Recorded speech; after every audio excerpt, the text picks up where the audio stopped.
Assalamualaikum warahmatullahi wabarakatuh.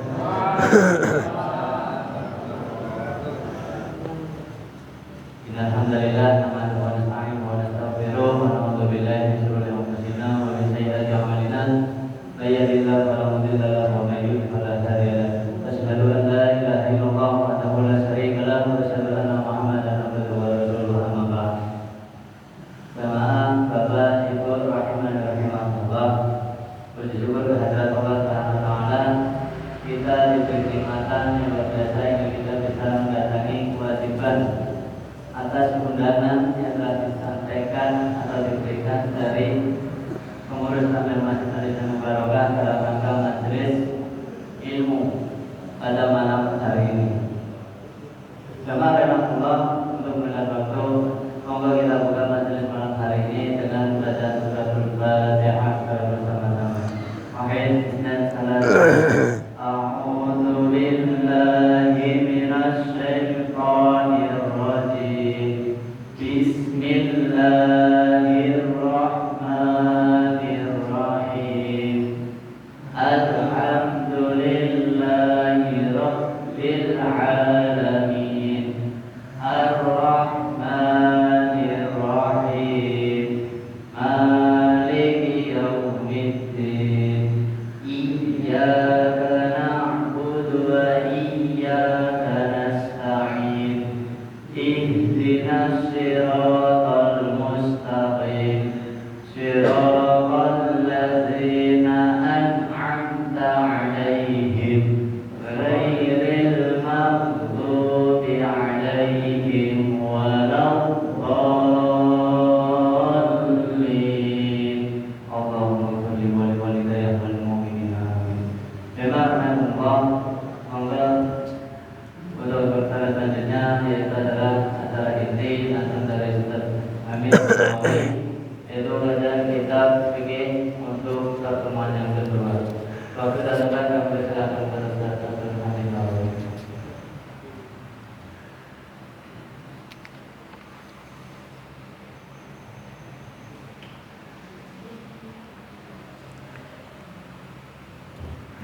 Bismillah.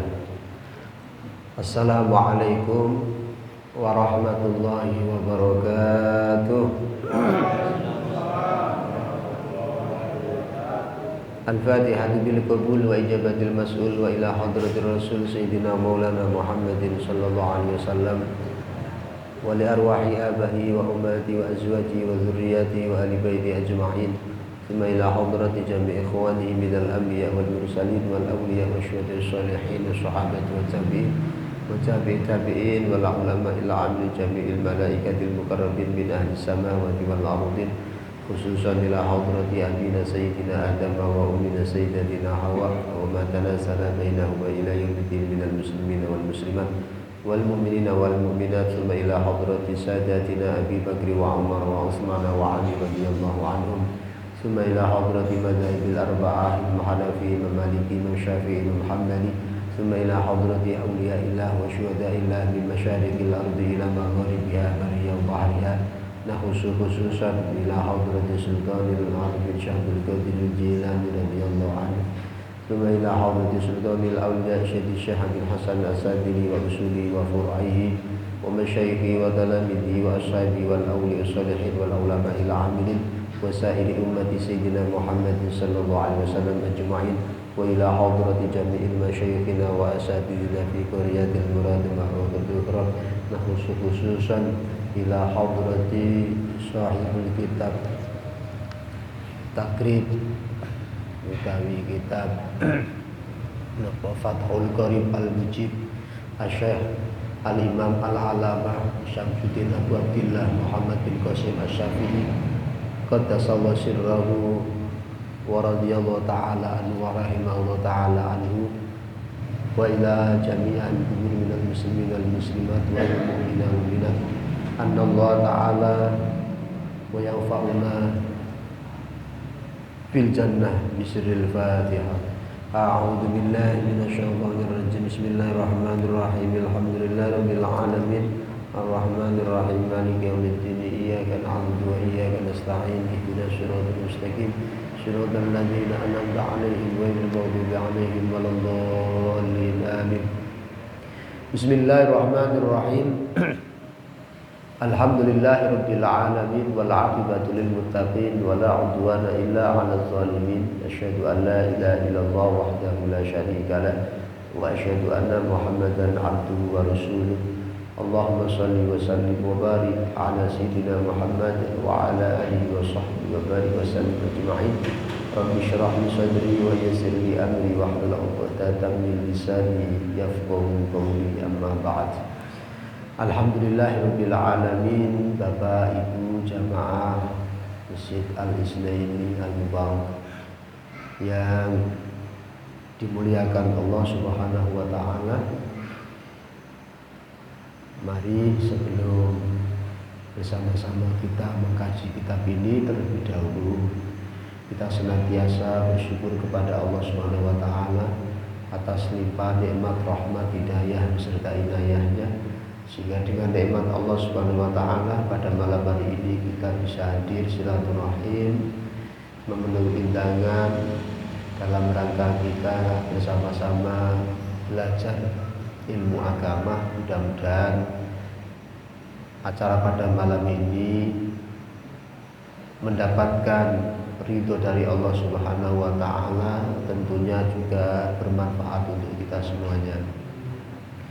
Yang kedua, sholawat serta salam semoga selalu tercurah kepada uswatun hasanah kita Nabi Agung Muhammad sallallahu alaihi wasallam. Semoga kita semuanya beserta keluarga kita semuanya kelak di yaumil akhir mendapatkan syafaatul uzma Nabi Muhammad sallallahu alaihi wasallam. Amin ya rabbal alamin. Bapak Ibu jamaah yang dirahmati Allah Subhanahu wa taala, pada pertemuan yang kedua ini masih kitab yang sama, yaitu kitab Fathul Qorib Al-Mujib. Pada bab ini menerangkan tentang juludul maitah. Bismillahirrahmanirrahim. Qala al-musannifu rahimahullahu ta'ala wa nafa'ana bihi wa bi'ulumihi wa amiddana bi asrarihi wa anwarihi fid dharaini amin ya rabbal alamin. Faslun ay hadza faslun utawi iki iku fasal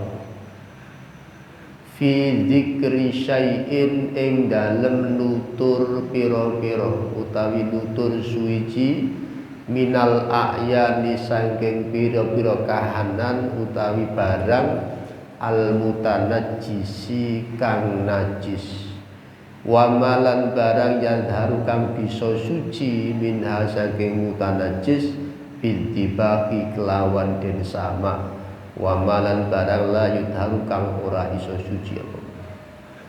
Bab pada malam hari ini adalah menerangkan tentang satu benda atau barang yang barang tersebut yang tadinya najis, kemudian barang itu bisa menjadi tidak najis atau dianggap suci. Contohnya adalah misalkan kaitannya dengan kulit atau juludul maitah wa juludul maitah. Ketika kita menemukan satu benda, entah itu benda yang tadinya halal dimakan atau yang tidak halal dimakan.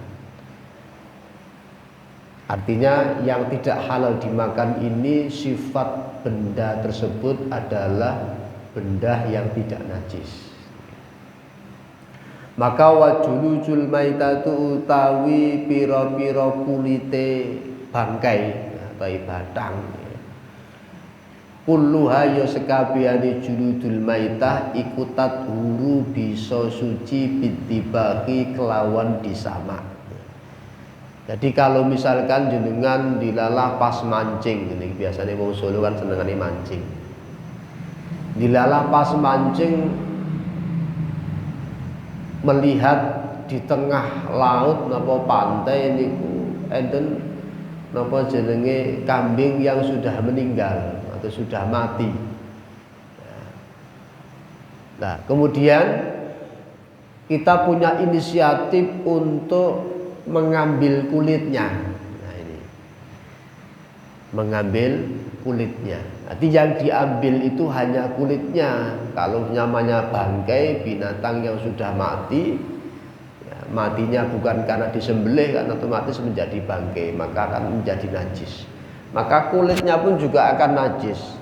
Maka kulit itu bisa menjadi tidak najis, maka dengan cara apa? Dengan cara disamak.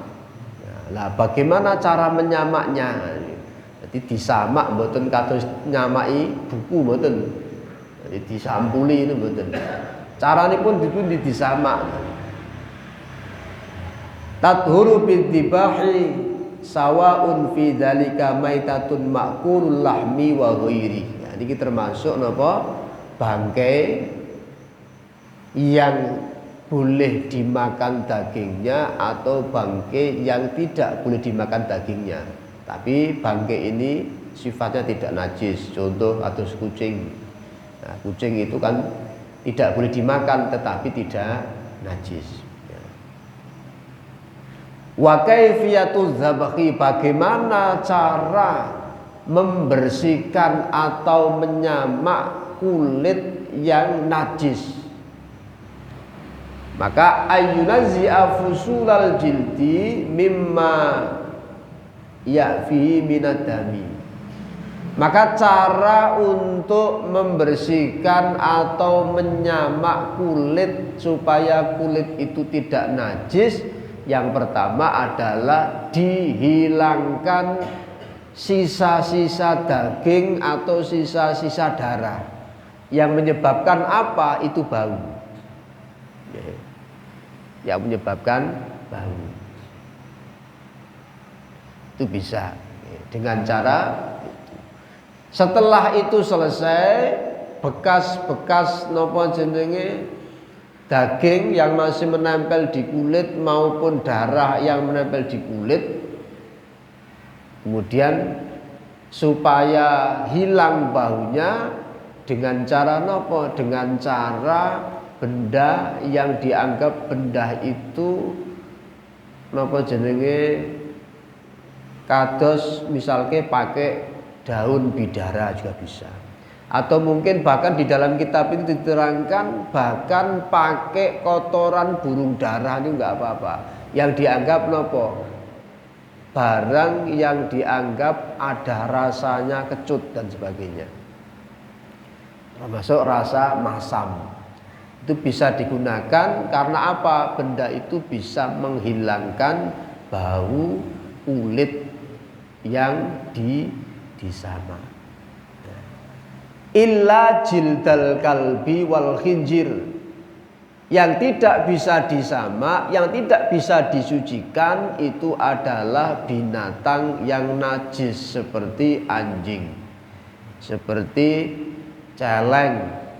Itu tidak bisa disamak walaupun anjingnya besar. Wah iman-iman iki tinggal ganti alat hadrah penak iki.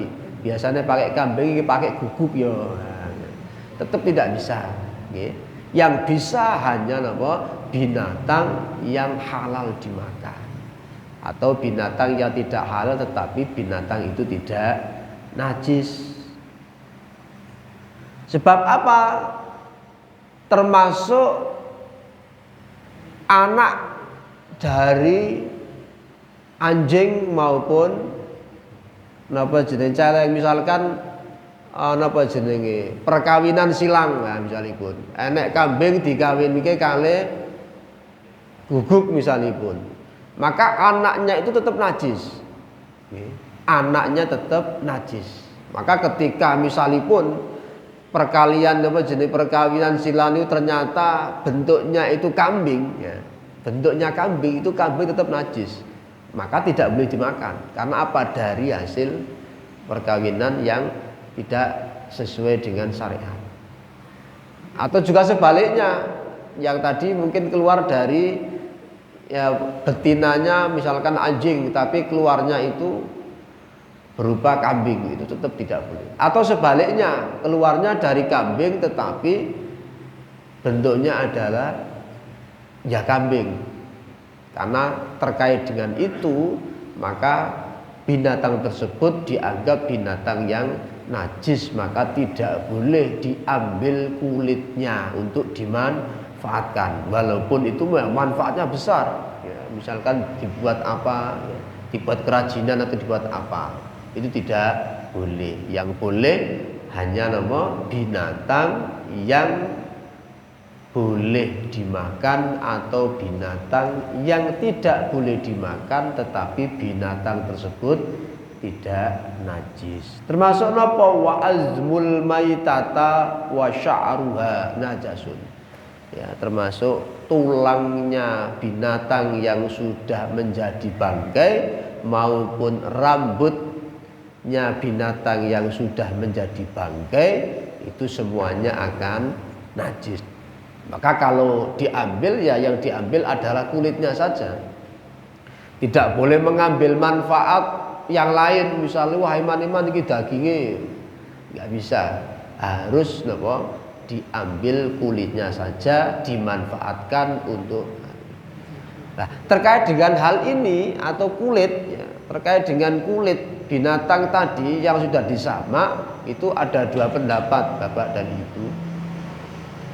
Pendapat yang pertama, ini sama-sama pendapat ini. Pendapat yang pertama, kulit itu setelah disamak, setelah melalui proses, itu pendapat yang pertama itu bisa suci secara zahir dan suci secara batin. Tegesipun apa? Suci secara zahir maupun suci secara batin itu boleh kita bawa kemana-mana. Misalkan kita tadi punya habis menyamak kulit, setelah itu dikeringkan, mungkin didamel sajadah misalnya, digawe sajadah. Nah, kulit yang dianggap suci secara zahir maupun suci secara batin itu boleh kita bawa kemana-mana. Tinggal sholat, alas sholat atau mungkin dipakai untuk sajadah ketika kita sholat, itu sah. Itu secara zahir maupun secara batin. Tetapi ada pendapat lagi secara zahir saja. Kalau secara zahir itu tidak boleh dibawa kemana-mana untuk sholat. Misalkan digunakan untuk sholat, itu harus dalam kondisi sudah kering atau salah satu harus kering. Nah, misalkan kulitnya tadi sudah kering, tapi orang yang akan melakukan sholat kakinya harus kering. Tapi kalau kakinya basah maka akan menjadi najis. Karena napa jenenge sucinya hanya zahirnya saja, njobone tok mawon. Tapi kalau pendapat atau qaul yang kedua tadi itu suci zahir, suci batin sehingga dipakai untuk sholat, walaupun orang yang sholat ketika wudhu itu kakinya masih basah, itu tetap masih dianggap suci. Nah, ini terkait dengan apa? Terkait dengan juludul maitah, bangkai, ya.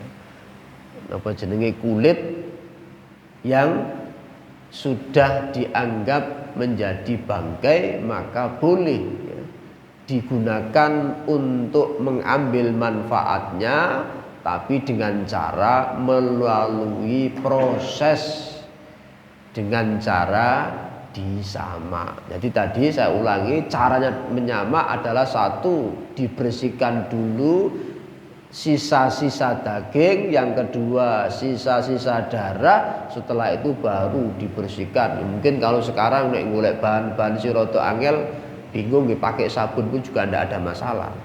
Yang penting nopo? Pertama sudah sabun itu dalam rangka menghilangkan bau. Tapi yang paling pokok tadi harus nopo? Sisa-sisa daging dan sisa-sisa darah yang harus dibuang. Wa ma tawallada minhuma au min ahadima tadi. Nah, sementara niku barangkali mungkin ada ditanyakan. Nah, di satu bab din mawon. Niki babnya pendek. Nggih, monggo barangkali ada ditanyakan terkait dengan itu. sebelum saya lanjut ke pasal berikutnya. Enten boten kinten-kinten. Nek boten enten kula lanjut. Insyaallah boten enten soalé jarang wong nyamak. Mati ya wis diguwak ana tak dopeni ngopo. Kurang penggawean arep tinggo apa. Nggih. Pun nggih. Nah niki. Termasuk napa sakniki? Misalkan ada binatang, misalkan kambing atau mungkin kadang-kadang terjadi di masyarakat korban. Nah, walaupun korban itu kan sebenarnya nggak ada ketentuan, kudu lanang kan mboten, wedok ya nggak apa-apa. Ning paling utama niku lanang. Karena apa? Khawatir ternyata terjadi di masyarakat itu ketika korban betina ternyata itu kok apa jenenge binatangnya hamil. Tahunnya hamil kan tahunnya di mana? Ketika sudah disembelih. Dibuka ternyata masih ada janinnya. Nah, kalau di dalam perut binatang tersebut itu matinya disembelih, maka anak atau janin yang ada dalam kandungan induknya tadi dianggap tidak najis alias nopo dianggap boleh kita makan atau halal ya. Jadi karena nopo, karena kalau menyembelih induknya itu sudah otomatis menyembelih nopo janin yang ada dalam kandungan. Jadi boleh kita makan. Itu sering terjadi di masyarakat ketika nyembelih. Kalau itu kan kasihan mesake ya. Itu sudah otomatis kalau induknya dibelah anaknya pun juga akan mati. Makanya paling utama, paling afdol ketika kita kurban itu memang cari yang pejantan supaya napa tidak mesake nek dilalah enten isine ya, udune urip karena ibunya disembelih maka akhirnya pada disembelih. Tsummastasna min sya'ril maitati qalwa ila adamilah. Tadi terkait dengan napa jenenge tulang maupun rambut ya dianggap binatang yang sudah menjadi bangkai, maka rambut dan tulangnya pun juga dianggap sebagai bangkai atau disebut najis. Illal adamiyyi, kecuali napa anak Adam atau orang yang meninggal atau anak Adam itu kan dibahasakan kan termasuk bangkai gitu. Bangkai manusia itu tidak najis ya. Termasuk rambut dan tulangnya, misalkan panjenengan duduk lemah ketika ada orang meninggal dilalah di dalam itu ada balung, maka ketika kita ambil balung itu tidak najis walaupun itu bangkai, karena manusia kula jenengan itu termasuk makhluk yang paling mulia. Sehingga walaupun sudah meninggal pun tidak dianggap sebagai tidak dianggap bahwa kulit atau mungkin rambut atau mungkin tulang-tulang itu tidak disebut najis ya, maka hanya itu ya. Selebihnya binatang itu ketika mati tidak disembelih maka najis. Kecuali nopo, kecuali binatang-binatang yang memang binatang tersebut tidak memiliki darah yang mengalir. Misalnya pun nyamuk, ketika nopo jenenge nyablek nyamuk terus metu darahe. Lah nyamuk iki ma'fuan anhu, dimakfu. Berarti dimakfu kenapa? Karena binatang ini tidak memiliki darah yang mengalir, darah musidi. Jadi dicablek mati pun. Tapi binatang-binatang yang lain, binatang besar itu kan mengalirkan darah, maka itu menjadi najis. Ini terkait dengan apa? Juludul maita atau kulit binatang itu bisa disamak dengan cara seperti itu. Kita lanjut pada bab yang berikutnya. Jadi terkait dengan apa? Menggunakan wadah yang terbuat dari emas atau perak boleh atau tidak. Bismillahirrahmanirrahim.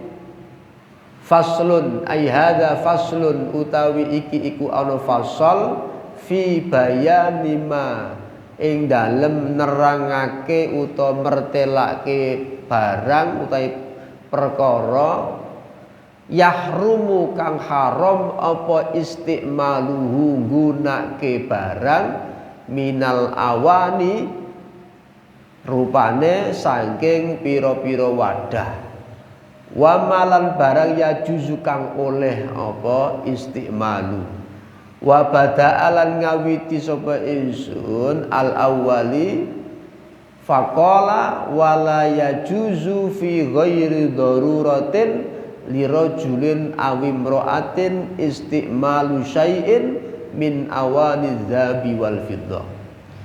Jadi bab yang berikutnya adalah menerangkan tentang haram menggunakan barang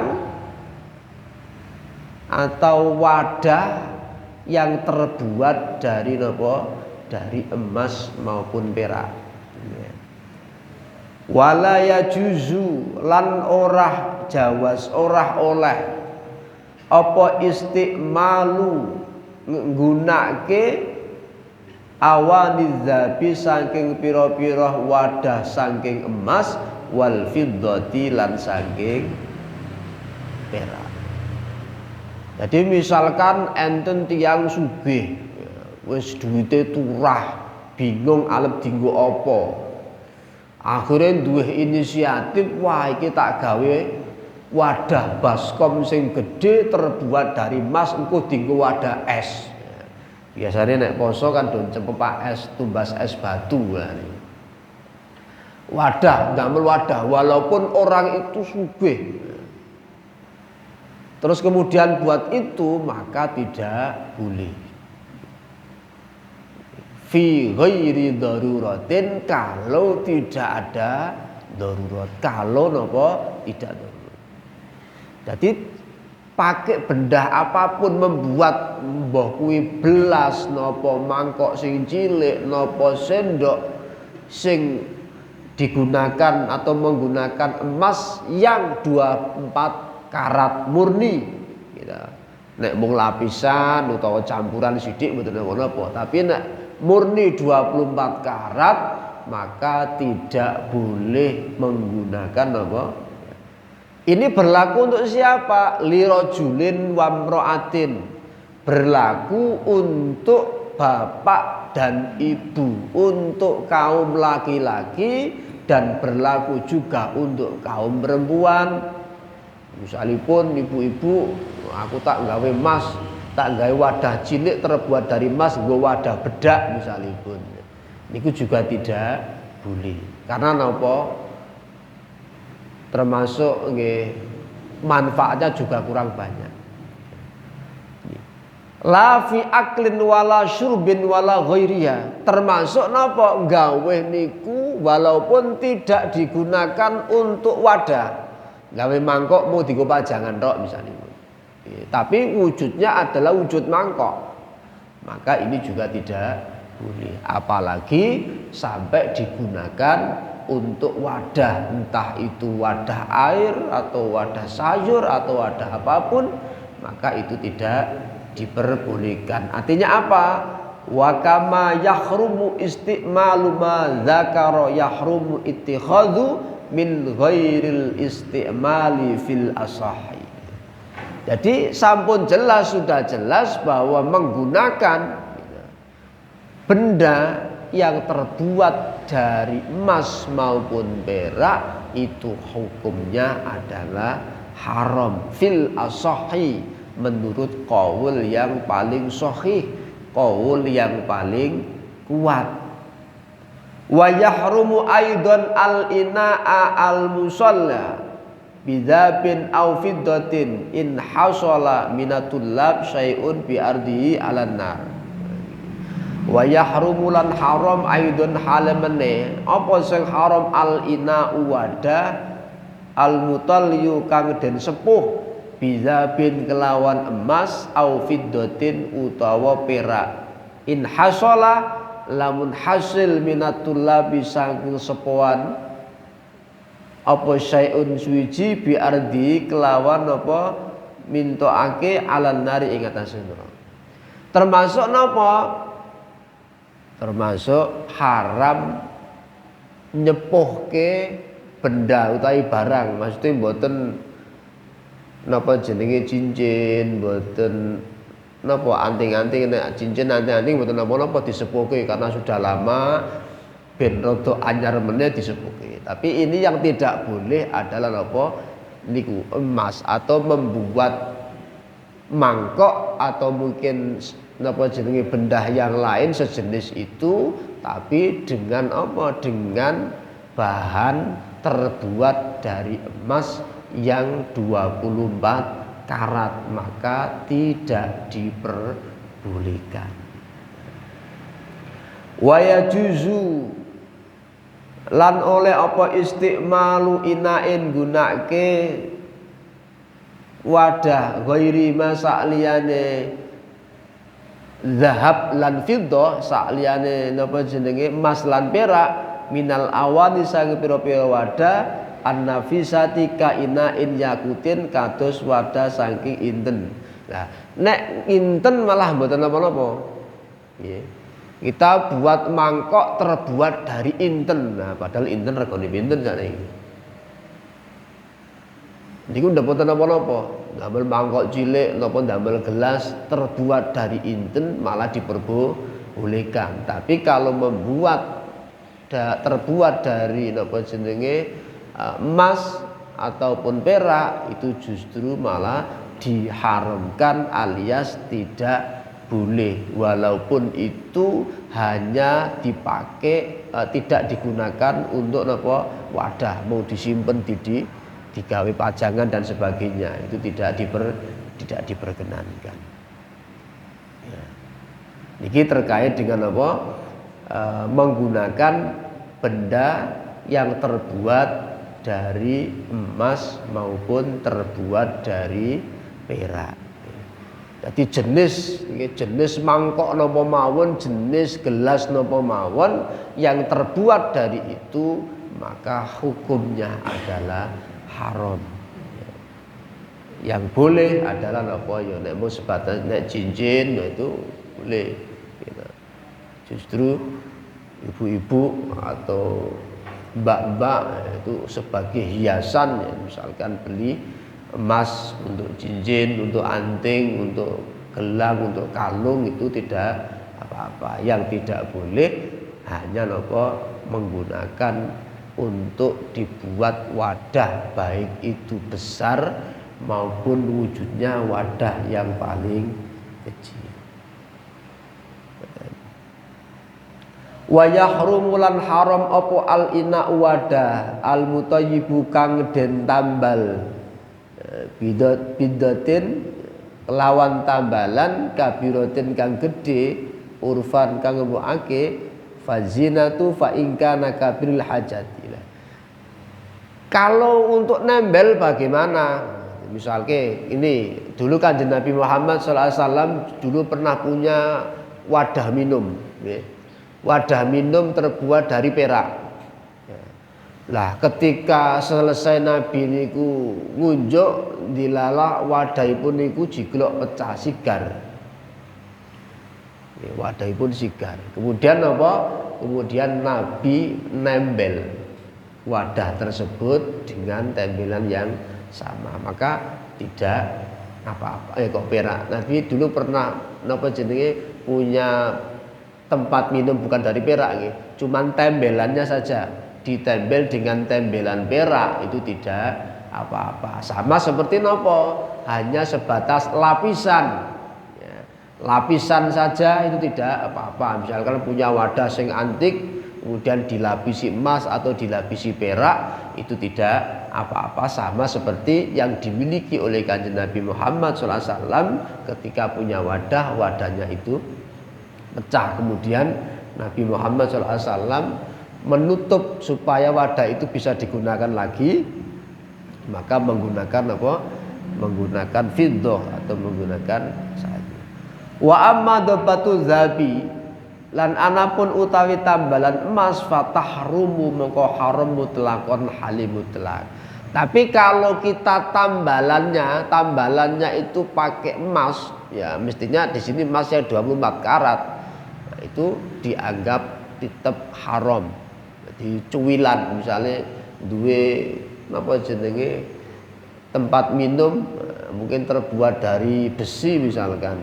Nah, kemudian cuwil sithik terus ditempel kali emas dan emas itu memang 24 karat, maka sama aja dianggap sebagai apa? Membuat alat baru atau membuat wadah baru, walaupun itu tidak utuh, tapi di situ ada sendelan sedikit yang sifatnya 24 karat, maka hukumnya adalah haram mutlakon. Nah, ini sudah menjadi mutlak kama Sahihakun Nawawi, seperti halnya di dalam kitab Imam Nawawi beliau mengatakan terkait dengan menempel benda yang terbuat dari emas maka hukumnya adalah haram.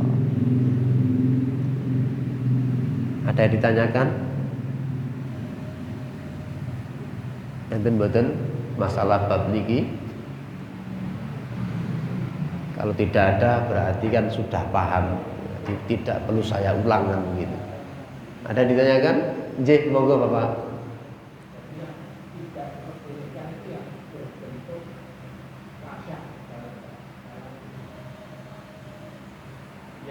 Yang tidak diperbolehkan hanya jika berbentuk bejana atau tempat. Meskipun itu hanya untuk hiasan atau untuk tidak digunakan untuk minum atau untuk makan. Tapi kalau yang lain bagaimana? Dalam bentuk yang lain. Baik. Ya, tadi di sini gini. Istimalu awani dzabi wal fiddati la fi aklin wala fi syurbin wala ghairihima wa kama yahrumu istimalu ma dzakara yahrumu ittikhadhu min ghairi istimalihi fil asahi. Jadi yang dimaksud di sini adalah ya termasuk bejana atau mungkin apa benda-benda ya, atau mungkin apapun lah yang terbuat dari emas dan perak, walaupun tidak digunakan untuk makan dan tidak digunakan untuk minum, wala ghairiya dan selain digunakan untuk makan dan minum, berarti kan mungkin untuk hiasan juga. Itu bentuknya hukumnya adalah sama, yaitu haram. Walaupun gawe hiasan misalkan damel nopo tapi emas murni, itu sama seperti hanya nopo di bejana atau mungkin benda-benda yang lain yang terbuat dari itu. Ini sudah jelas. La fi aklin wala fi syurbin wala ghairima. Walaupun tidak untuk makan, tidak untuk minum dan tidak untuk yang lain. Berarti untuk yang lain itu berarti kan mungkin hiasan jadi. Jadi hukumnya sama, yaitu yahrumu istimalu mati, jadi haram untuk apa menggunakan. Ngerti nggih Bapak? Yang lain monggo. Nggih. Kalau misal di orang-orang kaya buat tiang-tiang itu full apa lapis ya? Ya, betul. Terus sama kalau yang dia sultan-sultan pakai di tempat mandi apa itu lapis apa full? Ya. Gini, ya, termasuk di Indonesia mungkin yang panjenengan mungkin pernah mungkin ada yang sudah pernah mengunjungi Masjid Kubah Mas itu ya. Lah, itu juga sebetulnya tidak 24 karat. Kalau 24 karat kira-kira habis itu. Termasuk Monas itu. Ya. Jadi itu lapisan saja, Pak.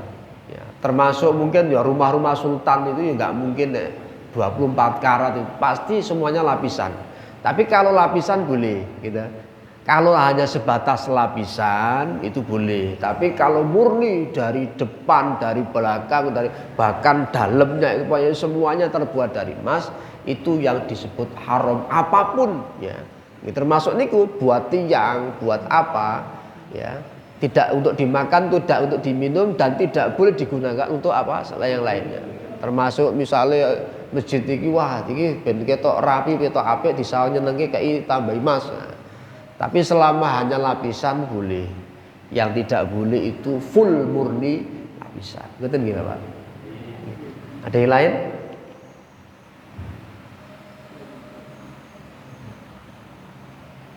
Betul dan sampai jam pinten niki? Sampai jam pinten nanti? Sedasa, saestu lho.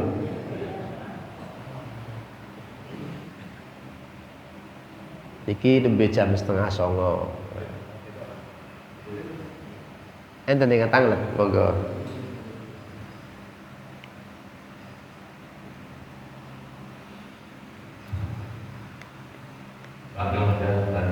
Tapi ada penting sedikit, tapi masih ada hubungannya dengan itu. Saya pernah dengar dikatakannya sunnah Rasul. Masalah pengalaman ini yang sering digunakan setiap hari kita. Ada piring, ada gelas minum juga. Nanti kita akan gelas kemudian disambung apa? Dikabel. Yang nyatanya kan hanya sederhana saja. Apakah ada betul larangan orang minum atau menggunakan piring untuk makan, tapi sudah gembel atau benda? Sudah apa? Gembel. Oh, gembel. Nggih. Gembel atau benda itu? Nggih. Apakah ada larangan itu? Perlu dibaca. Nggih, baik. Nggih, baik. Terima kasih. Jadi intinya adalah apakah boleh kita memakai gelas atau piring atau mangkok yang sudah bendet. Nek bendet jelas bocor niku, Pak. Gitu. Mesti borot. Terus gempil. Nah, niku ya termasuk bahaya niku. Pas ngunjuk delala karo ngobrol. Nah, sing duwe pas gempil. Tapi intinya memang betul, Bapak. Itu memang ada larangan ya.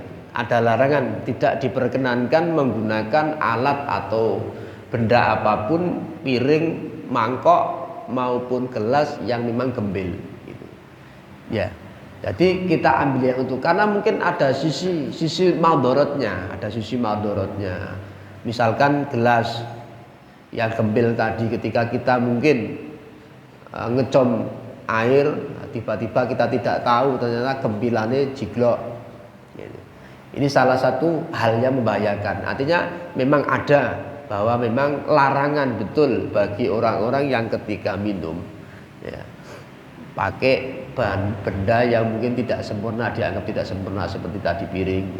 Nek gembel kan mungkin memang bisa digunakan gitu. Tapi nek bendet niku kena mboten mungkin. Gitu. Bendet itu mesti tunjal ke sampah. Kena bocor. Tapi nek gembel masih ada. Jadi intinya memang ada larangan. Ya. Dalam hadis Nabi juga ada. Insya Allah nanti saya carikan Bapak. Tapi saya pernah membaca itu ada terkait dengan larangan. Makanya tadi saya sampaikan ketika itu sampai Nabi Muhammad itu tempat minumnya itu sampai ditempel. Itu dalam rangka apa? Supaya sempurna. Jadi ditempel supaya sempurna kan apa? Walaupun sebetulnya digunakan masih bisa. Tapi karena itu tadi mengambil dari kisah Nabi Muhammad itu tadi, akhirnya Nabi itu segera untuk ditempel.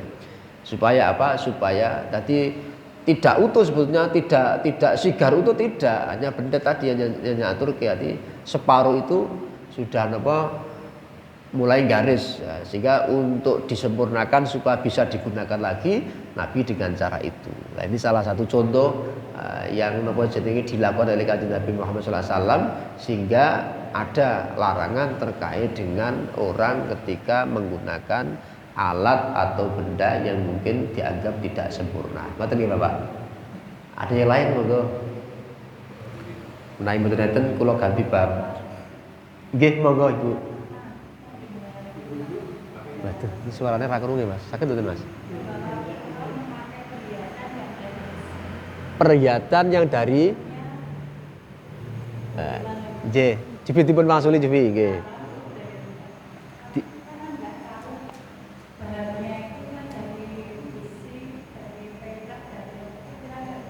Oke.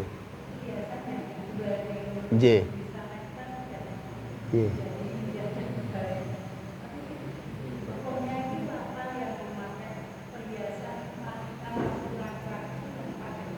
Oh, nggih, baik. Nggih. Baik, nggih. Jadi ngeten Bapak, ada pertanyaan dari ibu-ibu terkait dengan hiasan. Bisa hiasan tangan, bisa hiasan telinga, bisa hiasan leher. Nah, ini pertanyaannya kaitannya dengan napa jenenge jenis yang dipakai. Jadi pertanyaannya adalah bagaimana hukumnya memakai perhiasan yang terbuat dari besi kan gitu. Nabi Muhammad Shallallahu Alaihi Wasallam ketika menikahi Sayyidah Khadijah niku maharnya pakai cincin besi Bu. Mboten kados sakniki nganggo emas 24 karat. Arep rabi kok susah men. Gitu. Pokoknya aku nek arep ditukake emas 5 gram 10 gram gak sida nikah karo kowe. Padahal Kanjeng Nabi sudah mencontohkan mahar. Mahar itu rasa larang-larang. Nabi hanya mencontohkan dengan apa cincin yang terbuat dari apa? Bukan emas, tapi terbuat dari besi. Artinya apa?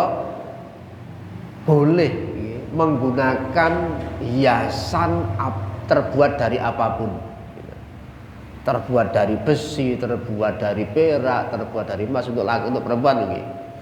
Itu silakan. Artinya tidak ada larangan terkait dengan apa menggunakan alat atau menggunakan hiasan terbuat dari benda apapun. Yang penting benda itu dianggap benda yang suci, betul nggih? Benda yang suci. Tapi kalau tidak suci maka tidak diperkenankan. Urusan ini gelang karet mawon angsal lho. Ya. Arep tuku gurung kuat ya nganggo gelang karet sik. Nah, enek gelang karet ya nyuwil bani bojone sik. Sing penting entek hiasan. Artinya boleh, tidak apa-apa. Kita menggunakan apa mawon boleh. Selama napa? Selama nyun sewu ketika kita menggunakan benda itu tidak menyakiti anggota tubuh kita, karena terkadang ada napa kulit yang sensitif. Jane apik seneng, ning ketika dipakai itu malah tadi tangannya mungkin berontok-berontok, dadi napa jenenge gatel dan sebagainya. Nah, kalau kondisi seperti itu berarti tidak dipakai, artinya dilepas mawon. Selama aman-aman saja itu tidak apa-apa. Entah itu emas, entah itu perak, entah itu napa jenenge besi atau mungkin dari plastik dan sebagainya, itu boleh digunakan selama napa? Selama tidak memberikan mandorot kepada kita semuanya. Ngoten Ibu. Sanesipun monggo. Kalau tidak ada saya tambah niki nembe jam 8:30, cek suwe. Cek sak jam setengah jam 10. Kalau tidak ada saya tak lanjutkan sedikit ya, terkait nopo fistimali alati siwak. Siwak ini kan termasuk sunnah Nabi ya. Disunahkan seseorang ketika nopo akan sholat, ketika akan membaca Quran, itu disunahkan untuk siwak. Cuman bentuk siwaknya mungkin kalau zaman Kanjeng Nabi dengan zaman sekarang mungkin agak berbeda. Kalau zaman Nabi dulu ya memang pakai kayu arok namanya pun. Ya, mungkin biasanya pun nek zaman dulu niku tiang tindak haji mesti nggawa niku. Sakniki jarang. Wis gak ada sing minat sakniki. Saiki napa mun enten pasta gigi siwak. Dadi wis Ini dadak ngantongi siwak kan. Jadi saat ini golek praktis. Ya memang saat ini memang jarang tiang kundur haji, kundur umroh niku nek ora enek pesenan ora bakal tuku. Nek zaman dhisik niku kawanane kuatah. Bismillahirrahmanirrahim. Faslun ay hadza faslun utawi iku fasol utawi bab fistikmali alati siwaki ing dalem gunakake alat siwak. Wa huwa utawi siwak iku min sunanil wudu'i saking pira-pira sunah wudu. Wa yutlaku lan den ucapake apa asiwaku siwak aidun halimale alama ing atase barang yustaku kang den gawe siwakan apa bihi kelawan ma min aroken saking kayu arok. Wa nahwi lan sepadane kayu arok. Wasiwaku utawi siwak iku mustahabun den sunnahake fi kulli halin ing dalam tiap-tiap tingkah. Wala yukrahu lan ora den makruhake apa siwak iku tanjihan makruh tanzih illa ba'da zawali kecuali sakwise lingsire srengenge liso imi kanggone wong sing poso fardhon poso wajib au naflan utawa poso sunnah. Wa tazululan ilang apa karahatu hukum makruhe siwak bihuru bisyamsi saking surupe srengenge. Waqtarun Nawawi adamal karohah mutlaqon. Bab niki menjelaskan tentang penggunaan alat siwak atau bersiwakan ngangge siwak. Termasuk napa siwak itu bagian daripada sunanil wudu. Sunnahnya wudu gitu. Wudu niku kan enten sunah-sunahipun.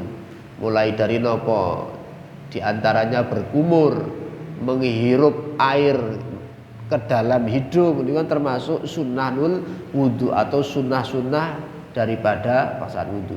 Termasuk napa siwak.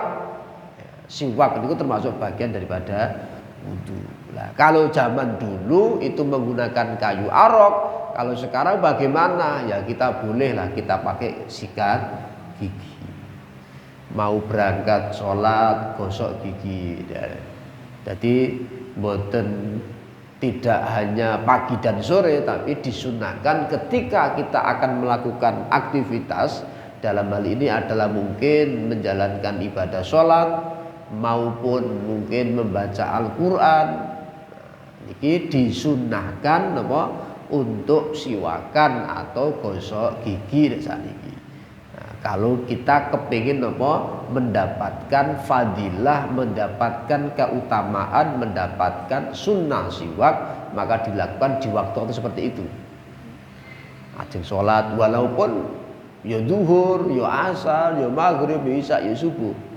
Nanti tiap akan melakukan sholat itu siwakan itu sunnah.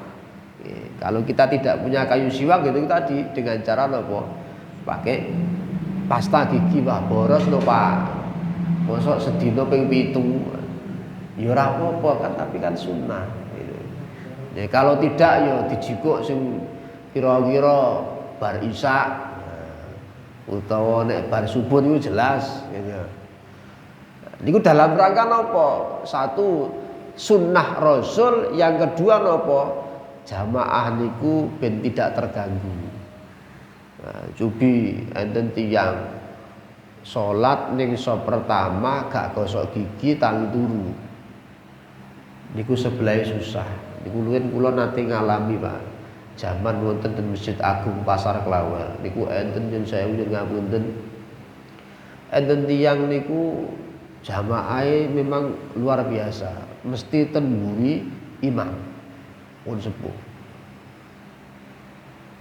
Tapi tiang-tiang niku anggere dijajari niku mboten purun. Sebabnya napa? Nggih niku wau. Ketika amin niku sanese pun masyaallah sambat. Wis aku sesuk gak bakal nyedak bapak itu. Jadi tiang niku dadi jamaah niku sing sebelah bapak itu ganti-ganti, Pak. Sing pun mudeng mundur. Niku hampir sholat niku anggere dhuwur isya subuh niku anggere amin niku Mas. Sebelah niku ngempet Pak saestu. Kula ngalami dhewe sakniki niku. Dadi ngempet nganti napa bau niku. Nah niki maka salah satunya niku hikmah dan manfaatnya napa njaga jamaah satu dengan jamaah yang lain ben padha khusuke, ben padha kepenake, ben padha nyamane. Nah niku. Jadi napa jenenge manfaat daripada maka dianjurkan disunnahkan untuk siwak. Manfaat yang berikutnya niku mungkin ya kadang-kadang kita dahar seliliten niku lho Pak nggih. Nah, seliliten ketika kita salat niku sewu dilala selilitene ucul misalnya sak upa. Mesti kula yakin jenengan bingung iki tak apakne upa iki. Tak idokke wong sebelahku ya enek wong ning ngarepku ya nek wong kan begitu. Terus piye? Nah ini salah satu manfaatnya, hikmahnya kita gosok gigi kan nanti keregetan kotoran yang bekas makanan kita atau sisa makanan kita nanti kan akan hilang. Nanti maka sebelum sholat itu dalam rangka itu, nanti membersihkan supaya apa? Sholat kita khusyuk. Kadang-kadang lagi takbir Allahu Akbar, upone metu. Nek dilek ya jelas batal. Terus pripun niku? Apa dimut? Dimut disab saya lagi ku maca Fatihah piye iki karo kumut upa siji. Nanti salate pun mboten kanten-kanten harus muter iki mikir upa siji piye iki carane. Nah niki nek memang kondisi dilalah terjadi kepada kita pas salat dilalah ucul upa siji, enten upa niku jenengan pendet mawon mboten napa. Tapi cepet. Nggih. Tapi mumpun dikipatke. Jadi diambil.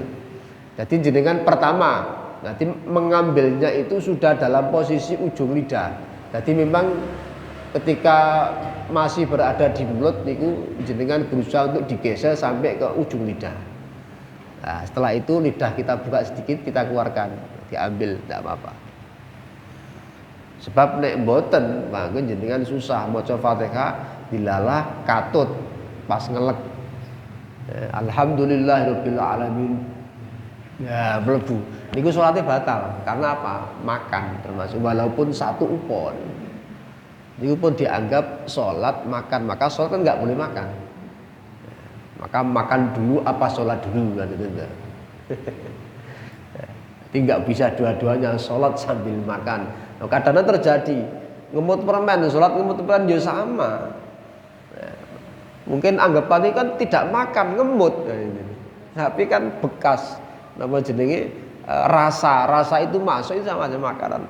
Makanya ketika nyuwun sewu termasuk manfaatnya berkumur juga diantaranya itu. Ketika kita habis minum teh panas gitu, ginastol, nah, jenengan dilalah tesih gadah wudu.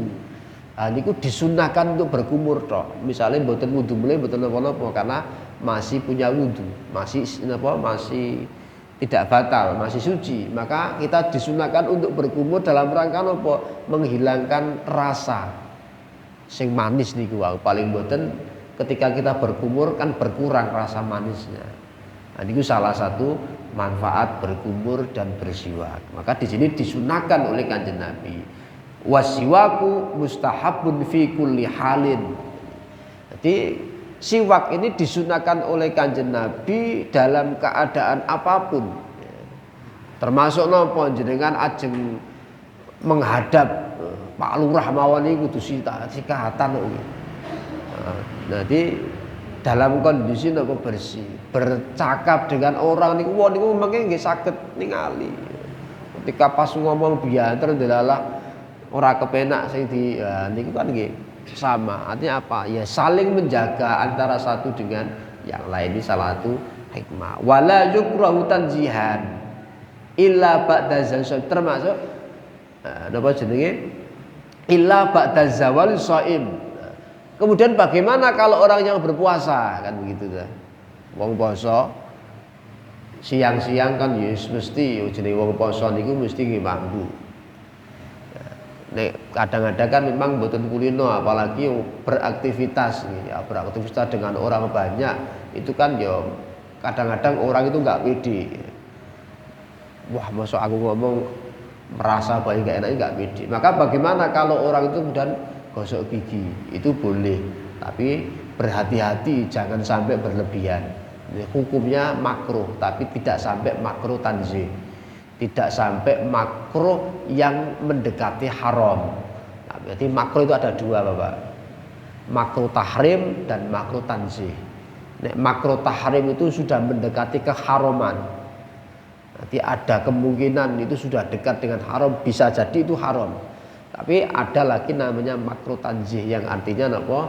Tidak sampai terjadi keharaman. Ini termasuk gosok gigi atau bersiwak ketika orang sedang berpuasa. Walaupun tadi misalipun bibar sahur gosok gigi ini dilala terus bibar sahur terus sholat subuh jam itu sare ajeng beraktivitas gak penak wong kulinane.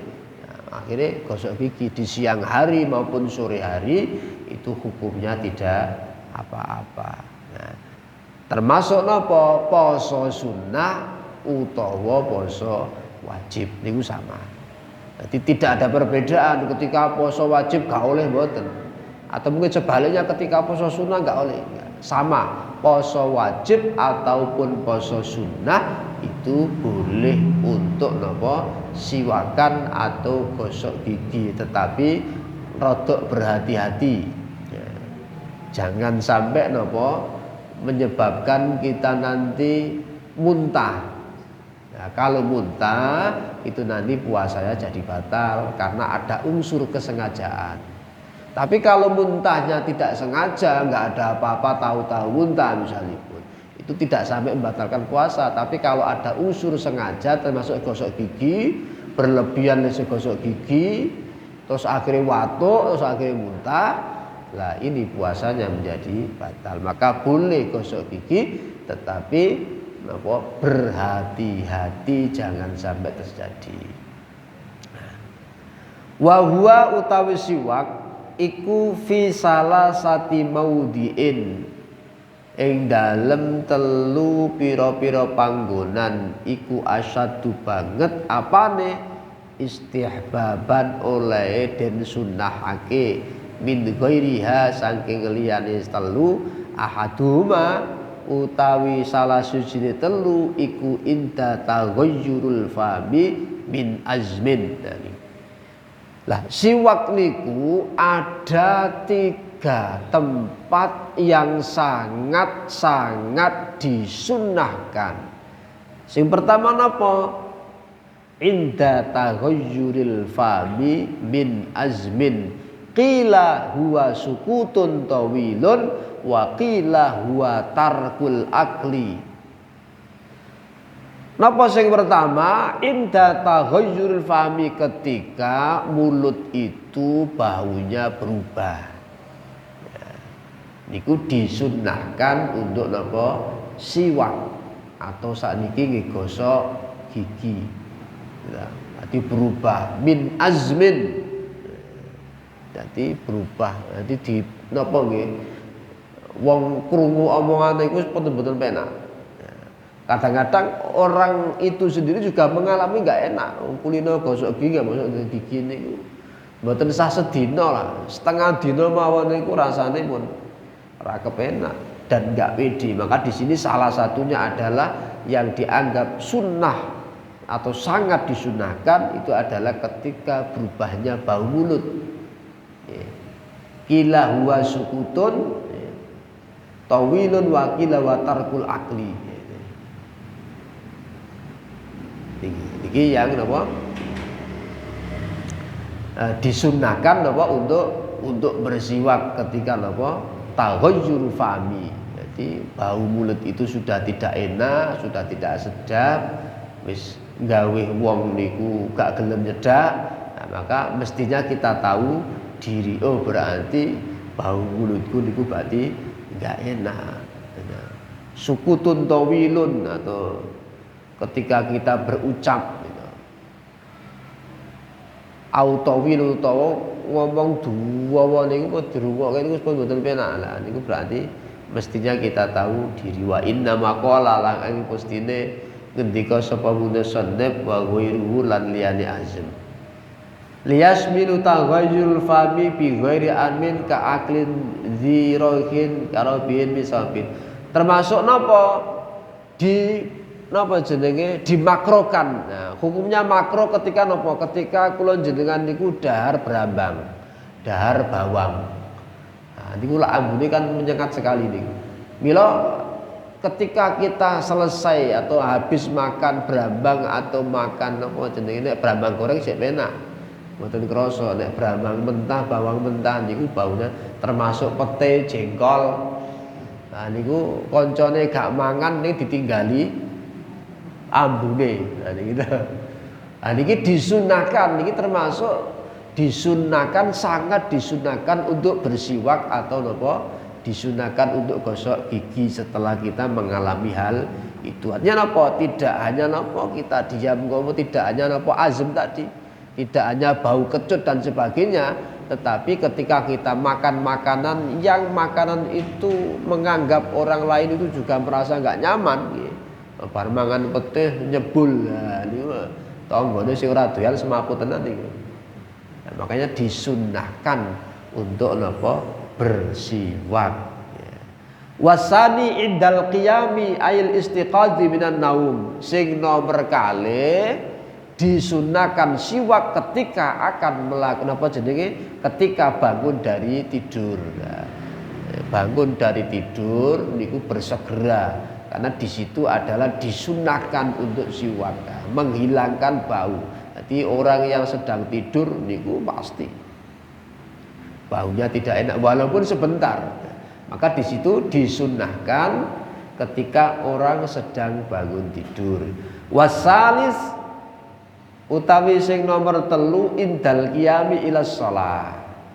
Sing nomor 3 ketika akan melakukan sholat, baik itu sholat wajib maupun sholat sunnah, niku dianjurkan, disunnahkan untuk napa bersiwak. Kadza aidan min ghairi salasatil mazkur mimma huwa yazkuru fil mutawwalati ka qiraatil Qur'an wa isfiraril insan wa yusannu ayyan wa bisunah.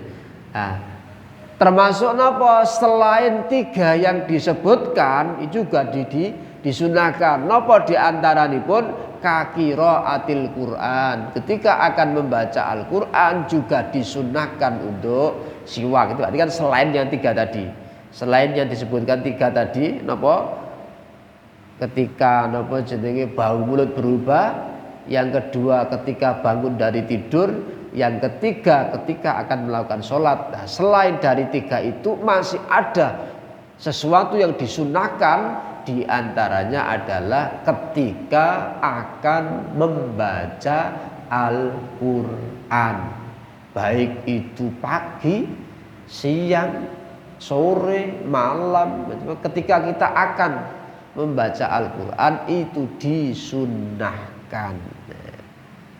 Yang kedua napa? Setelah itu wa isfaril insa isnani. Ketika nyuwun sewu, ketika gigi sudah menguning, nah itu juga disunahkan. Sebab nek mboten, nah niku kancane mesti gila niku. Nah, guyuh meringis, ora ketok bening ning ketok kuning, nah niku nganti kuandel. Niku tanggane pun gila niku. Lah mila niki disunahkan ketika memang kondisi seperti itu, maka disunahkan untuk bersiwak. Lah janjane memang sing paling kepenak niku ngangge kayu arok niku. Paling penak. Siji nggih mboten boros. Ya. Sing nomor 2 mboten wirawiri ning kamar mandi. Berarti mau putih-putih kayu arok niku sak menten niku jenengan tumbas ten ngene napa jenenge oleh-oleh haji umrah itu pasti enten, tur regane nggih murah. Misale jenengan kepengin mengambil sunnah Nabi sing mboten patek repot kan. Dadi niku mengke carane pripun kalau pakai siwak? Pakai siwak niku ya misalipun ukurannya segini. Nah, yang pucuk niku dibuat kayak napa? Dibuat kayak sapu. Dadi rodok digaris-garis. Nah, mengke berapa hari dipotong, mboten kok terus kok seumur hidup nganggo niku terus mboten, tetep mambu Pak niku. Sing mambu mboten mulute ning siwake niku dikantongi tanggane iku apa to iki, ana bathang apa to iki. Dadi paling ndak 3 hari sekali niku dipotong, ganti meneh dicacah sithik kados sapu niku, mengke niku penak niku. Niku manfaatnya luar biasa, itu sunnah Nabi tenan niku. Mila jenengan mangke saged pados di tempat-tempat oleh-oleh nipun kuwata 10.000 angsal niku.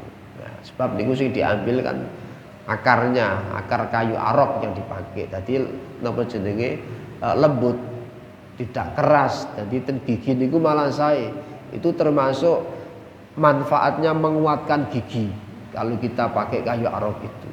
Sehingga Nabi Muhammad SAW itu giginya tidak ada yang apa jenenge mengalami seperti kula jenengan daya ganti rompal dan sebagainya, karena di antaranya adalah beliau menggunakan kayu arok itu sehingga napa giginya kuat. Ini terkait dengan apa? Dengan sunnah-sunnah bersiwak. Ketika kita akan melakukan aktivitas, melakukan sholat, atau mungkin bangun dari tidur atau apalah yang di situ memang aktivitas yang hubungannya dengan masyarakat banyak, ya, itu disunnahkan untuk bersiwak ben kabeh niku merasa nyaman. Kula jenengan yo yakin mesti nyaman nek wis gosok gigi, sing tanggane yo kepenak dijak ngendikan betah. Nah, tapi nek mboten penak niku nggih mboten betah, kendang wangsul mawon. Niki. Oke. Jadi malam ini kita sudah menambah 3 bab. 1 adalah terkait dengan juludul maitah, menyamak kulit binatang yang sudah dianggap bangkai. Kemudian yang kedua terkait dengan bejana yang terbuat dari emas maupun perak itu diharamkan. Kemudian yang ketiga adalah terkait dengan siwak, dianjurkan, disunnahkan ketika kita beraktivitas untuk senantiasa bersiwak. Barangkali ada yang ditanyakan? Menawi enten. Niki pun jam 09.00. Kalau ada, monggo, kalau tidak ada kita tutup. Dan saya sampaikan untuk bab yang akan datang, nanti jenengan biar menyiapkan pertanyaan untuk saya. Jadi saya sampaikan untuk pertemuan 1 bulan yang akan datang tentang furudul wudu, fardunya wudu atau wajibnya wudu. Nah, wudu niku enek aturane, karena wudu itu termasuk bagian daripada sah dan tidaknya sholat. Nah, maka nanti panjenengan kalau ada sesuatu yang ditanyakan atau mungkin panjenengan gawe rancangan soal atau pertanyaan sing angel iki bener napa, mungkin nek iku saged jawab di tempat kula jawab, nek mboten ya kados tiyang sekolah PR. Ngoten nggih? Won penak-penakan mawon. Nggih. Kalau gitu monggo majelis pada malam hari ini, sebelum kita tutup ya mudah-mudahan majelis pada malam hari ini mendapatkan ridho dari Allah Subhanahu wa taala, bermanfaat untuk kita semuanya. Mudah-mudahan kita selalu istiqomah dan selalu diberikan oleh Allah Subhanahu wa taala sehat wal afiyah untuk aktivitas beribadah kepada Allah Subhanahu wa taala. Mudah-mudahan kita semuanya diberi umur yang panjang kepada Allah Subhanahu wa taala, umur yang barokah, manfaat, maslahah fid din wa dunya wal akhirah. Dan kita berharap memohon kepada Allah semoga di akhir hayat kita nanti juga dalam keadaan iman, dalam keadaan Islam, dalam keadaan husnul khatimah. Dan semoga anak turun kita semua Allah jadikan, Allah jaga menjadi anak turun yang solih dan solihah. Amin Allahumma amin. Mari majlis pada malam hari ini kita tutup bersama dengan doa kafaratul majlis. Bismillahirrahmanirrahim. Subhanakallahumma wa bihamdika asyhadu an la ilaha illa anta astaghfiruka wa atubu ilaik. Wallahul muwaffiq ila aqwamit thoriq. Assalamu alaikum warahmatullahi wabarakatuh. Alhamdulillah. Amin.